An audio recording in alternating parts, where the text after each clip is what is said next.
À la une de l'actualité internationale, un calme précaire à Jérusalem-Est, mais Israël reste sous tension après les meurtres de 3 jeunes Israéliens et d'un Palestinien. Et les tirs de roquettes se multiplient depuis la bande de Gaza. En réponse, l'État hébreu a mené des raids aériens. Le retour annoncé de Nicolas Sarkozy, mis en examen, l'ancien président se plaçant en victime d'une justice partiale. Il évoque un possible retour en politique à la fin de l'été, une contre-attaque largement dénoncée par la gauche. Et puis J-1 pour les Bleus, ils affronteront demain soir l'Allemagne en quart de finale de la Coupe du Monde. L'équipe de France qui est partie tout à l'heure pour un dernier entraînement à Rio rêve évidemment d'une place en demi-finale. Voilà pour le sommaire, bienvenue à tous, merci d'être avec nous sur France 24. En Israël, les autorités craignent toujours un engrenage de violence. La situation reste tendue depuis les meurtres ces derniers jours de 4 jeunes, 3 Israéliens puis 1 Palestinien. Une vingtaine de roquettes ont été tirées depuis la bande de Gaza où Israël a mené des raids aériens. Florence Gaillard. Dans cette petite ville du sud d'Israël, les voisins sont rassemblés devant la maison touchée par les projectiles. La police est sur place, il n'y a plus d'électricité. À l'intérieur, pas de blessés mais beaucoup de dégâts. La famille doit tout reconstruire. Chaque jour, on se réveille dans la peur. Impossible de faire autrement. Et les enfants, même si j'essaye de les rassurer, tout cela change quand votre maison est frappée. Ça change tout. De l'autre côté de la frontière, les frappes israéliennes ont laissé des traces profondes. Tsahal assure avoir visé des cibles terroristes telles que des dépôts d'armes ou des camps d'entraînement du Hamas. Mais ces villageois affirment avoir été aussi touchés. J'ai vu du feu, des flammes de mes propres yeux. Je suis sortie en pleurant et j'ai dit à mon père de protéger ma mère et mon frère. Les frappes aériennes ont fait une dizaine de blessés côté palestinien. Cette même nuit, les urgences israéliennes étaient très sollicitées. À Jérusalem-Est, les appels au calme se sont multipliés après une journée de violence qui a fait hier plus de 200 blessés. Une autopsie est en cours pour le jeune Palestinien qui a été tué il y a quelques jours. La mère de ce jeune Palestinien s'est exprimée lors d'une conférence de presse improvisée avant les funérailles de son fils. Écoutez-la. Depuis ce matin, ils font une autopsie de son corps. Ils ont dit que ça prendrait l'après-midi. Nous avons envoyé un arabe, un docteur musulman pour examiner son corps. C'était notre priorité, qu'un docteur arabe reste pour observer l'autopsie. Si Dieu le veut, nous n'aurons pas à attendre jusqu'à la nuit pour récupérer son corps. Je vais demander à mon mari de parler à notre avocat. J'espère qu'aujourd'hui, cet après-midi, nous allons pouvoir enterrer mon fils. C'est un martyr, un symbole. Nous voulons que la foule marche derrière lui.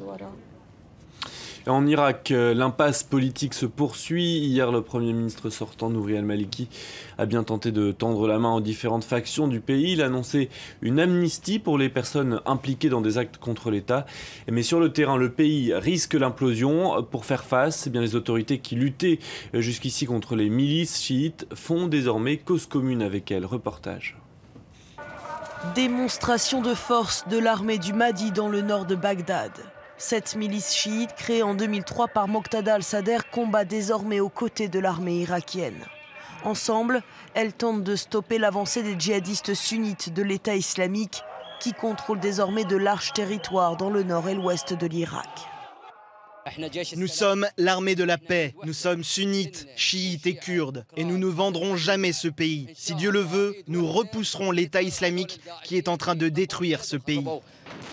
D'autres milices préfèrent ne pas mettre en avant leur participation au combat. Mais pour beaucoup d'Irakiens, leur présence représente un danger pour le pays. Aujourd'hui, on voit des gens armés sans uniforme. C'est un problème car vous ne savez pas qui ils sont. S'ils sont avec vous ou bien s'ils sont contre vous. Donc, nous voulons que les armes restent entre les mains de l'État. Pour ce professeur de l'université de Bagdad, la présence des milices pourrait à nouveau embraser l'Irak, comme lors de la guerre civile entre 2006 et 2008.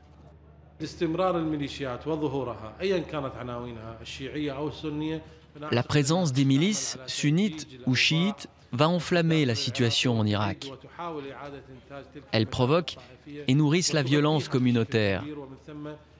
Si elle reste dans les rues, cela pourrait mener à une guerre civile, une guerre qui éclatera à la première petite tension. La majorité des sunnites irakiens ne soutient pas les djihadistes de l'État islamique. Mais le recours à ces milices chiites menace d'accentuer leur méfiance vis-à-vis de l'armée régulière et du pouvoir chiite à Bagdad. Et c'est dans ce contexte, vous le voyez, d'instabilité que les États-Unis ont annoncé des contrôles renforcés dans certains aéroports qui desservent le pays.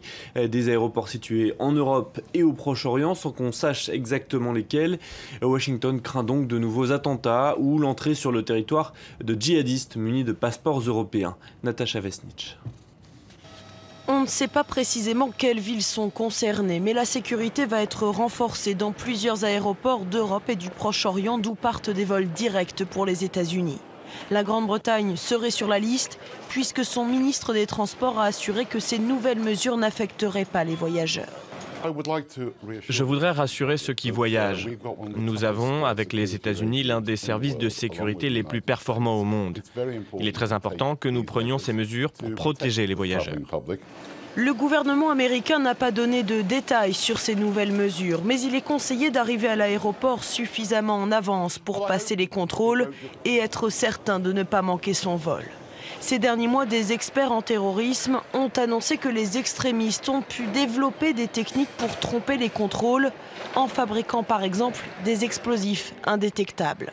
Les États-Unis sont donc depuis en alerte, mais ces nouvelles mesures interviennent aussi sur fond d'instabilité au Proche-Orient, avec notamment l'avancée des djihadistes sunnites en Irak qui ont proclamé la création d'un califat. L'actualité en France, et cela ressemblait bien à un début de retour en politique. Nicolas Sarkozy s'est défendu hier soir sur TF1 après sa mise en examen. Une contre-attaque qui soulève de nombreuses critiques aujourd'hui. Tour d'horizon de ses réactions dans la majorité et dans l'opposition. Nicolas Sarkozy a-t-il convaincu? Instrumentalisation de la justice, dénonce l'ancien chef de l'État. Ses plus fidèles soutiens partagent cette conviction. François Hollande nous avait promis une France apaisée. Nous sommes aujourd'hui dans une France exaspérée, voire désespérée, mais aussi une France manipulée par ce pouvoir socialiste sans vergogne, je vous le dis. Je crois que les Français auront été extrêmement touchés par la sincérité de ses propos qui lui voudront sans nul doute un soutien massif face à la manière dont M. Hollande aujourd'hui ne se cache plus, ainsi que le gouvernement, d'utiliser la justice à ses fins politiques. L'ancien président cogne fort. Ses propos sont-ils excessifs? Les socialistes sont scandalisés ce matin. J'étais très surpris qu'un ancien président de la République puisse tenir les propos qu'il a tenus hier sur la justice. Je le dis et je le répète, hier, il a malmené la République. Nicolas Sarkozy a la même stratégie que Berlusconi il y a quelques années en Italie. Et on a vu leurs résultats. Plutôt que de faire confiance dans les institutions de notre pays, plutôt que de faire confiance dans l'indépendance de la justice, eh bien il se berlusconise, il attaque à tout va. Je considère que la justice est indépendante, qu'il n'y a plus d'intervention et qu'à partir de là, on doit faire confiance à la justice. Vous voyez, il n'y a pas d'intervention de caractère politique. Aucune intervention.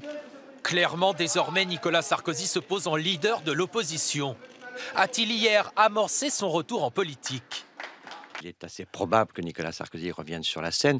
On ne l'a jamais vu mener des combats à la périphérie des champs de bataille. Et donc quand il mène un combat, c'est plutôt au cœur même du champ de bataille. Tous ceux qui souhaiteraient, imagineraient l'écarter en cherchant à le décourager en quelque sorte, en cherchant à l'abattre par une multiplication de procédures. Alors je pense que ceux-là font un mauvais calcul parce qu'il est plutôt d'un tempérament à faire face dans l'adversité.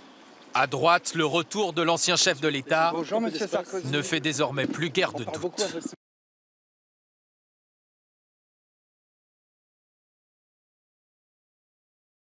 Le favori de cette compétition, l'Allemagne, toute l'équipe est réunie pour un entraînement cet après-midi. Vous voyez les Bleus tout à l'heure, il y a quelques instants, au départ de leur hôtel à Rio. Demain, le match débutera à 18h, heure française, 16h, temps universel. Et puis l'autre quart de finale verra le Brésil affronter la Colombie. Et nos envoyés spéciaux se sont rendus à leur camp d'entraînement, le camp d'entraînement des Brésiliens, où les fans de la Seleção sont capables d'attendre des heures pour guetter été un signe de leur idole. Reportage de Xavier Chemisseur, Sylvain Rousseau et Annelise Borges. C'est un camp retranché au cœur des montagnes brésiliennes. Grande Jacomari à Teresópolis, c'est le Clairefontaine de la Seleção. Tous les jours, les supporters rivalisent d'ingéniosité pour tenter d'assister à l'entraînement des hommes de Luis Felipe Scolari.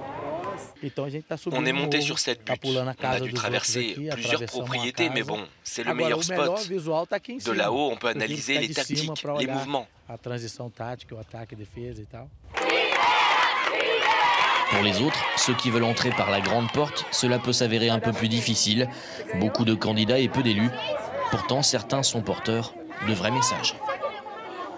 Je voulais parler à Felipao pour lui demander de prendre soin de ses garçons. Je ne voudrais plus les voir pleurer comme l'autre fois. On vient parfois de très loin pour voir les Auriverdés s'entraîner.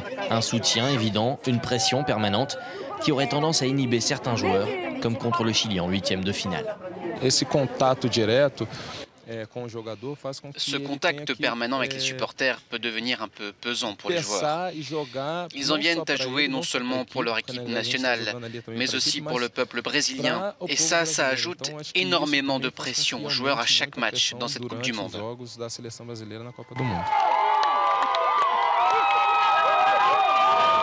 Malgré les mesures de sécurité, l'engouement autour de la Seleção ne se dément pas. Le match contre la Colombie est dans tous les esprits. Il faut dire que Luis Felipe Scolari n'est pas allé par quatre chemins. Pour lui, seule la victoire finale en Coupe du Monde est envisageable. À l'écouter, donc, Teresópolis devrait encore pousser et vibrer derrière sa sélection. Voilà donc pour ces quarts de finale qui se tiendront demain. C'est la fin de ce journal. Merci à tous de l'avoir suivi. Restez avec nous sur France 24.